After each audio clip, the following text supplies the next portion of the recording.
I come from a shithole. And I'm eager to get you guys to like me. I want to integrate. Please like me more.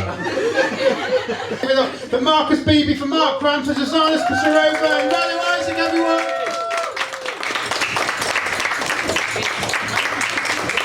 Okay.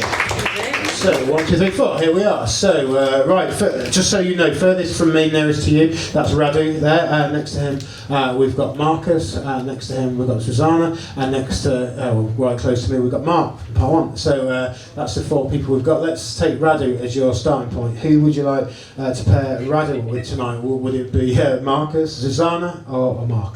I'm going to go with Suzana. Okay, and so there we go, that's the pairing. So Mark, let me just check that I've got this right. Radu is going to become Suzana, and Marcus is going to become Mark. So yes. Thanks for giving them a very similar name. So that's the pairings. Give them all a huge round of applause to make their way off the stage.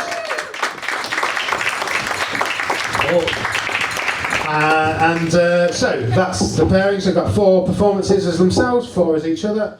I'm only repeating that because people are in this show that weren't in the first part, so want to know. But right, let's put our hands together for the first actor in their own material. Please welcome to the stage. Give loads of love for the wonderful Marcus Beeby.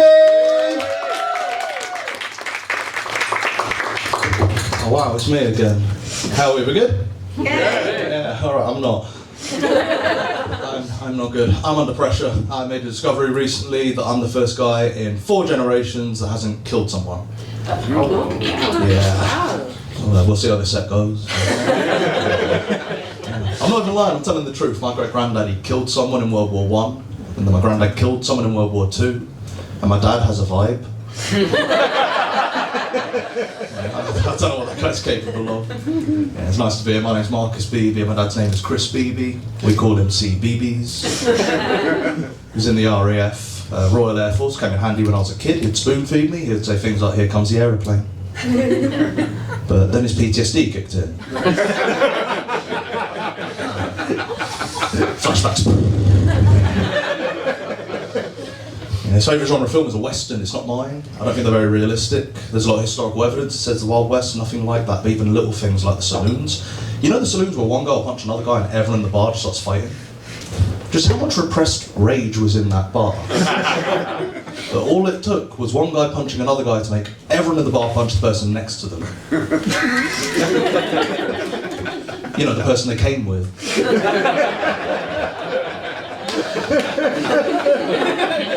And the only person not fighting is the piano man who goes, "Now's the time to crack out a tune." I've been thinking a lot about films and media and all that stuff. There's a whole culture war going on at the moment about Roald Dahl books, Disney films. We know about this? Yes. Yeah, a few of you. If you don't know about it, it's basically they're reappraising the characters going, is that one racist, that one sexist, that one homophobic? And my take on it is, I think some are a bit racist, some are homophobic, but I don't think it's all bad, not all of it. Because until I saw Lady in the Tramp, I had never seen a Chinese cat. Then I saw 2. And that was especially shocking because they were twins and the one-child policy was in full effect. I've been arguing a bit with my parents recently. One thing they keep saying to me is, everything we ever did, we did it for you. You guys heard it or even said it? I'll give you my take on that. I think it's true. After I was born, not before. I've never done anything for my unborn children. Haven't been to a baby shop. Can't be seen there, I'm a grown man. Can't pick up a baby onesie and go, "Who's this for then?" And I go, "I don't know."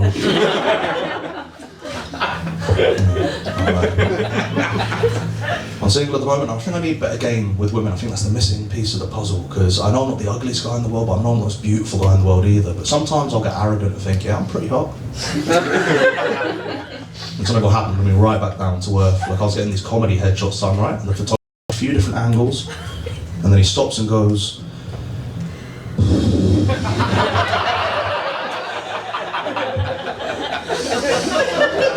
you know, I know where I'm at.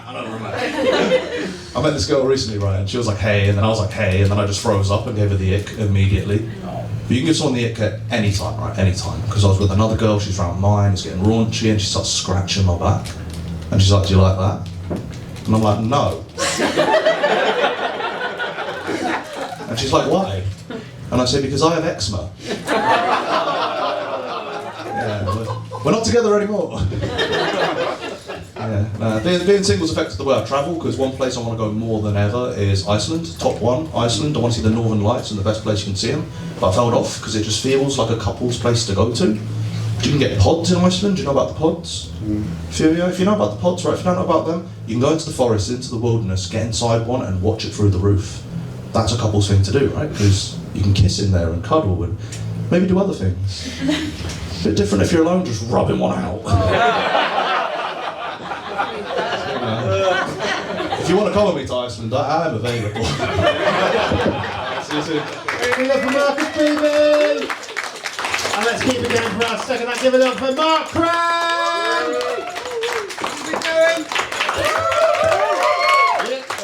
I am back and still bisexual, guys. Still happening with that.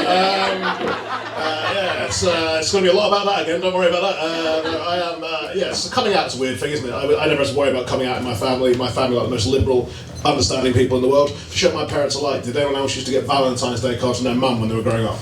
Yeah, I got one from my mum every single year until I came out of the closet at 18, and then my dad started sending them to me. Absolutely phenomenal parenting. Got pretty weird when he started sending me the dick pics a couple of years ago. That is my dad's least favourite joke. He has asked me to clarify that that's not true. And it's not true, because there were videos and not pictures. He's a good guy. He's actually my stepdad. He's been my stepdad since I was 7 years old. I'm 38 now, and last year he actually legally adopted me.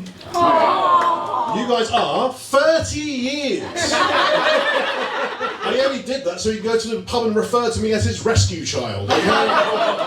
He is Scottish as fuck, but he was actually born in Kenya, which means technically I can get Kenyan citizenship as well. My friend said to me the other day, Mark, now that you can get Kenyan citizenship, that means you could technically represent Kenya at professional sport. I don't know if you've seen me, but I'm not representing Kenya in professional sport. The only sport I was good at growing up was long distance running, and I would argue the Kenyans smashing that shit without me, to be honest. Can you imagine how disappointed the nation of Kenya would be? But I think the only time I've run recently was I was in Athens in Greece recently. You ever trip in Athens before? Did you go to the old Olympic running stadium? Yeah. Did you run around it? No. So you can do that. I saw these two American frat boys doing it. They popped their shirt off, started running around. So I thought, fuck it, I'm going to do the same thing. Popped my shirt off, started running around. Two things happened at the end of the lap. First thing that happened was a small British girl said to her mum, I could see that man's bum the entire time. That was nice. Second thing that happened was a security guard. Sorry? Sunburn. Sunburn? What, you assume because of my hair? No, the second thing that happened was a security guard came up to me and said, you're not allowed to run around the track with your shirt off. And I said, okay, but what about those two guys? And he said, you're not allowed to run around. So I was happy to put that. The person I was worried about mostly coming out of my family too was my Royal Marine Commando brother. Luckily I didn't have to come out to him because he caught me having sex with another man. And I laid there on the bed afterwards thinking, oh my god, what have I done? I have ruined one of the best relationships in my life. He shouldn't have found out like this. I should be the one to tell him. And a text message went off on my phone. I could see it was from my brother, but I didn't have the courage to answer that text. It was going to change my life. It was going to fundamentally alter one of the most important relationships in my world. Eventually I found the courage to pick up that phone, and the text message just said, would it be rude of me to offer your guest a sausage sandwich? At which point I thought, yeah, we're probably going to be okay, actually. Now, my brother was like my hero growing up. He's like 2 years older than me. I still follow him everywhere, but we're so different. Like, he's so obsessed with the gym. Like, for my birthday last year, he bought me personal training sessions. That's not a fucking present, guys. Because you have to do this thing, we sit down with your personal trainer and you should write down a list of your fitness goals. And I didn't have any because it wasn't my fucking idea. So as a joke, I just said to mine, I just want everyone to want to fuck me. And she wrote that down. As if that was an achievable fucking goal I could actually do. I knew it was going to work out. The first session I was running on the treadmill, thought I was doing all right, suddenly got a stitch in my side and I was sweating and I was wheezing. And she just looked me up and down and said, well, I think we need to reevaluate your goals. I always secretly suspected my parents loved my brother more than me, and it wasn't until Christmas last year that it really dawned on me that they did, because Christmas last year we both got bought coffee mugs. My brother's coffee mug said world's best son, my coffee mug said Mark. Someone to kick in the balls on Christmas morning. Alright guys, you've been an absolute pleasure to talk to you once again. I will be back in a bit. Give it up for Mark Cram again! Let's give it again for Suzana Spacirova! Hi everyone, yes, my name is Suzana. I'm originally from Slovakia, which is a place that never gets a cheer. but I live in London now, I live in London. I really love it, but I find it like I like meeting people in London. Anybody else? Yeah, a couple of us. Okay, because I've lived here for 11 years, right? And all I have is a boss, a boyfriend, and a drug dealer. And like all three of them are the same person. I'm just joking. I don't have a boyfriend. I'm single. So my ex was British, and I was dating a British guy strategically, as originally I moved here to pursue acting, but had a very thick Eastern European accent. So I thought if I date him long enough and talk to him all the time, I will learn the Queen's English, right? Little too late I found out he was actually from Birmingham. I don't know if I've been to Birmingham, but not quite what I was aiming for. But when I found out I didn't break up with him, obviously no, I was in love. We were together for about 4 years. He was the love of my life. I think the fact we both probably couldn't speak English brought us together. Afterwards I go on dating apps for a bit, just to like see what's there left of men, but I think I'm done with it. Like if I have to go on one more like average date and talk about my favorite colour to a guy, and I can't tell, is he good looking or has he just got a beard? Like it's the same thing. Like you think he's good looking, no, you just can't see him. That is the whole point. I remember my ex shaved his beard for the first time into our relationship. It's really hard to be in love with someone and then realizing you don't like his face. That is tough.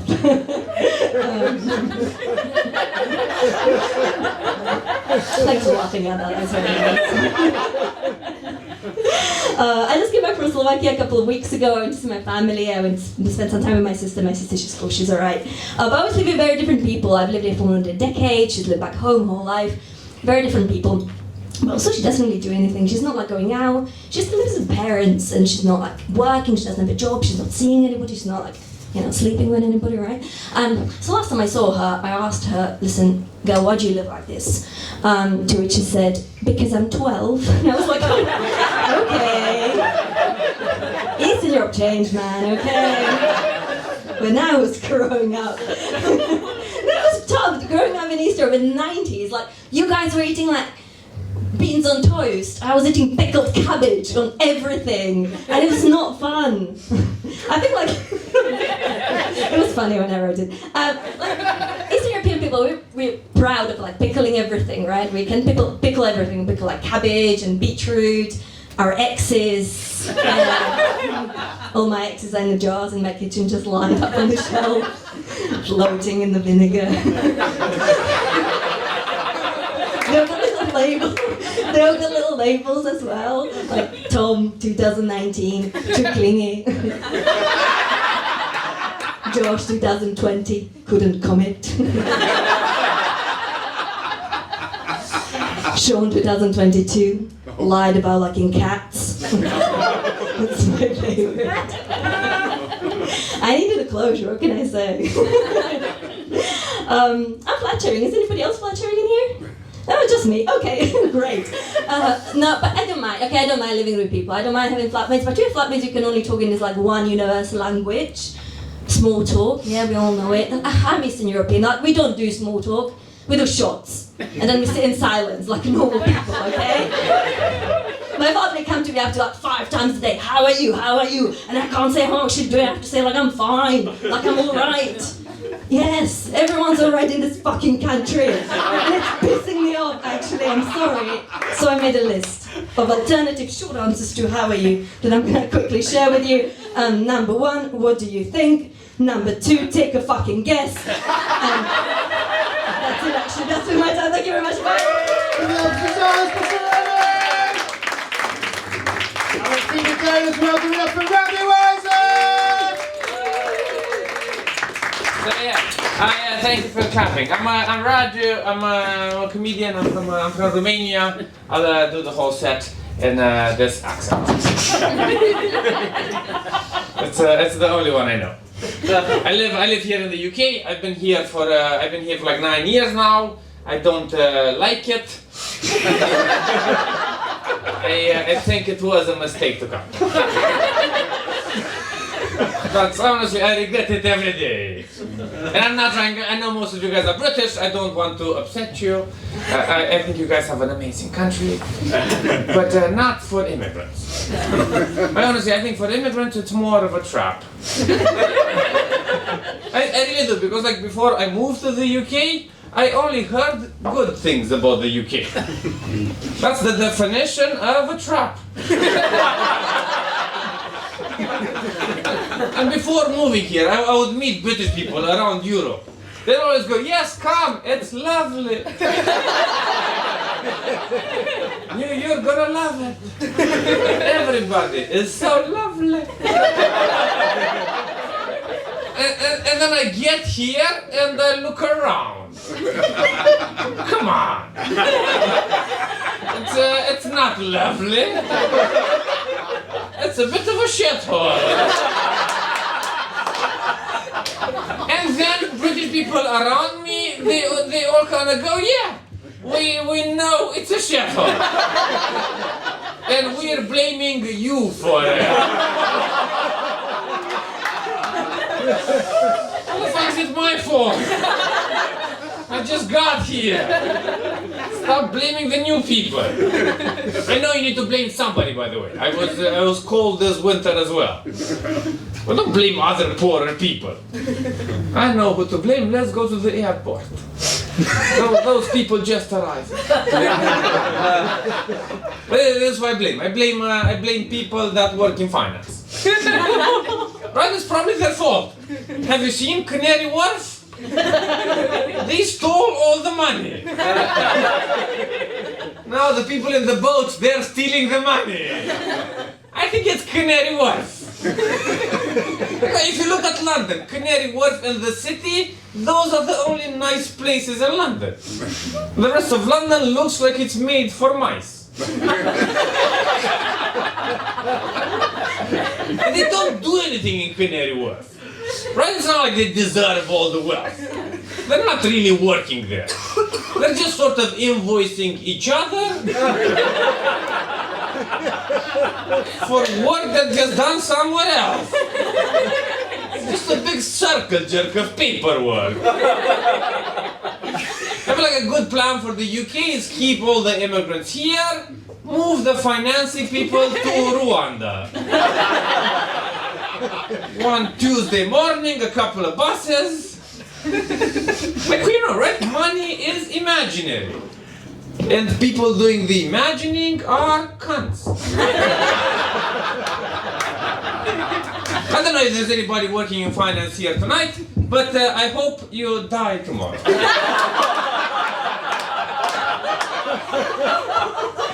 And by the way, I don't really hope you die, but I wanted you to hear those two applaud. That's the atmosphere at your funeral. Okay, thank you.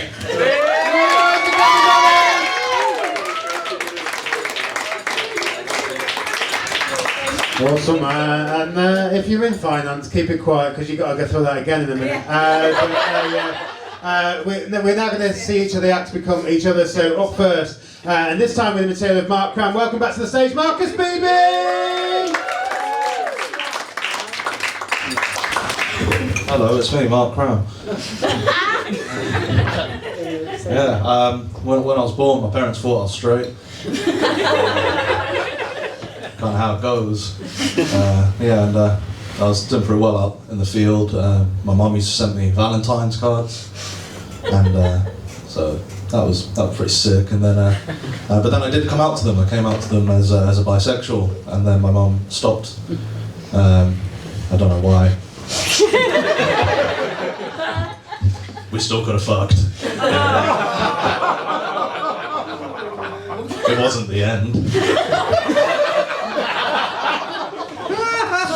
But then my dad decided to send me Valentine's cards instead. He wasn't actually my dad, he was my stepdad, which is a lot more stereotypical.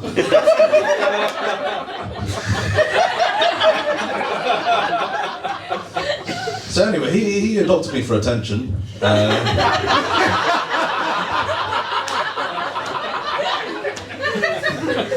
now I'm Kenyan.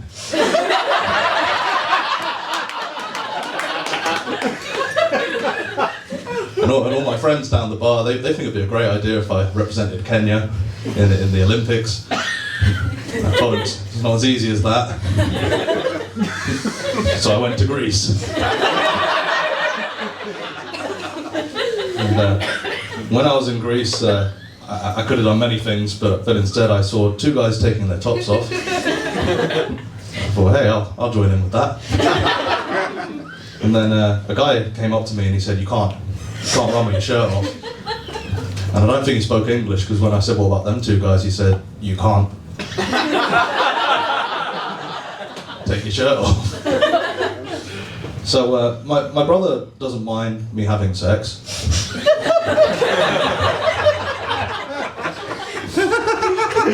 But he just doesn't offer them food. I think they love him more than me, because they got him a cup that said world's greatest son, and they got me the one that said Mark. And I think that's incorrect, because you can get world's greatest son in any of these gift shops, but these names are quite specific, and I don't know how many Mark cups there are in these shops, and that's my life story, guys. So, thanks for listening. Give it for Marcus Beeby! And let's do the reverse of that poem. This time in the return, Marcus Beeby. Welcome back to the stage, Mark Cram! Can I start by saying I think we all share the relief that the two Eastern European people drew each other. And you are not going to get to hear the Radu Isac impression I've been working on all day. So anyway, I'm Marcus Beeby. I am a disappointment to my family because I've never murdered anyone. It's true, my dad's name is Chris Beebies, so for short we call him Nickelodeon. Yeah, it was a subversive joke, fuck you. He was in the Air Force, and like when you did the playing game with me until he got PTSD and then he'd crumble. For some reason that then linked into the Wild West, and I don't know how we got here, but here we are. We're in the Wild West Saloon, where everyone's having a fight, except Billy Joel apparently. And if you got that joke, good for you. There'll be a very similar one coming later on in the set. Disney's really fucking racist. Did you just explain Piano Man? Guess she's not an uptown girl. I know it's not a theme of the show, but I'm going to make as many Billy Joel references as I can. Disney's pretty racist, and Chinese people are only allowed to have one cat. That's what I got out of that. I was raised... This is the second one of these jokes, watch this one. I was raised by Bryan Adams. Because everything my parents did, they did for me. If you're not going to get my music references, fuck you guys. I don't really get it. I am the most ugly guy in the world. Sorry, I'm not the most ugly guy in the world. I'm going to miss-sign that a little bit, sorry mate. I'm so ugly sometimes people go I've got eczema, that doesn't help with being ugly, does it? I'm not at all. And then sometimes I wank in Iceland, I think that was the end of that. I've been Marcus Beeby. Thank you. Look at Mark Cram, everybody! Up next this time, with the return of Radu Isac. Welcome back to the stage, Suzana Spacirova!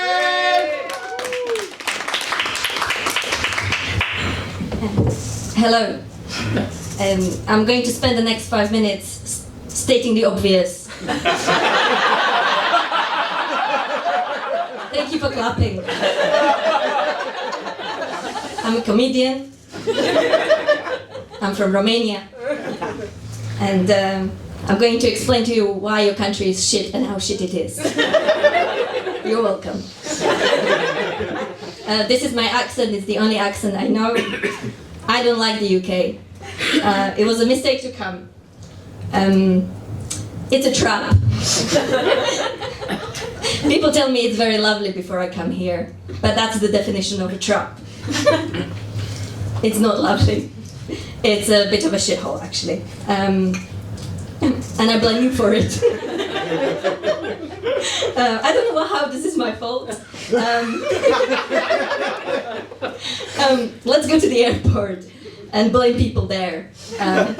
I think people that work in finance are to be blamed for it, which I'm pretty sure is wrong, but yes. I think they don't do anything. Have you been to Canary Wharf? I don't think I have.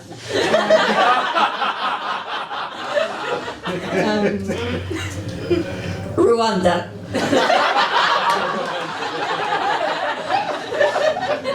People are cunts and I hope you die. Give it up for Suzana Spacirova, everyone! And a final performance, this time with the verse of that pair, and give it up with the material of Suzana. Give it back up for Radu, Isac, everybody! Hi everyone, I'm Suzana. I'm very happy to be here. I'm super excited for you guys to be looking at me right now. I'm from Slovakia. No, nobody likes my country. I come from a shithole. And I'm eager to get you guys to like me. I want to integrate. Please like me more. Nobody likes Slovakia, but they're actually thinking of Slovenia. I'm not gonna take it personally because they just don't know. I don't remember if I'm from Slovenia or Slovakia right now. Well, yeah, I've been here for a while. When I first moved here, I started fucking my drug dealer. But he didn't want to date me. And then what I did, I started fucking a guy from Birmingham, but he sounded weird. And now I have a boyfriend who is very ugly when he doesn't have a beard. I am fucking an ugly person, and those are my life choices. I am disgusted when we go to bed, but when it's dark, I get to throw up less in my mouth.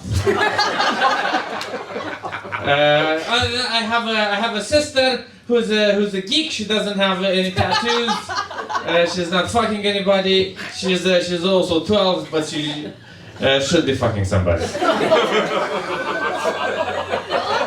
Because I'm from Slovakia. And I guess everything goes in my country. Please like me here in your country. I really want to integrate. If I can shit on my country a bit more. If you guys promise to like me. And other than that, I do like pickles. You know, everybody in my country, we like pickles. I know you guys don't like pickles. Please like me. It's very important to me. Did I tell you guys my mom is also a cunt? Can you like me more now? Everybody in my family, ugly, horrible people. Please accept me right now. And I pickle every one of my boyfriends. One of them is impotent. Also, I live in a house share because I'm not doing well enough at comedy. Because you guys don't like me enough. Please like me more. Did I tell you guys Slovakia is a shithole? All of us Eastern European are backwards. Please like me. And yeah, I don't like talking.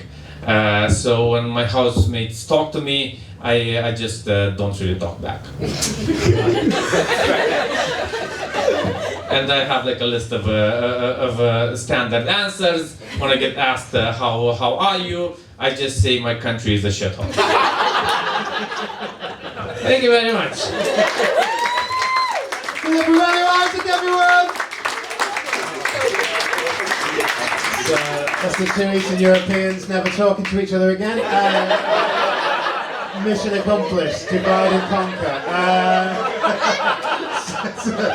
Anyway, that's the reason for the show. We're just trying to break Europe down.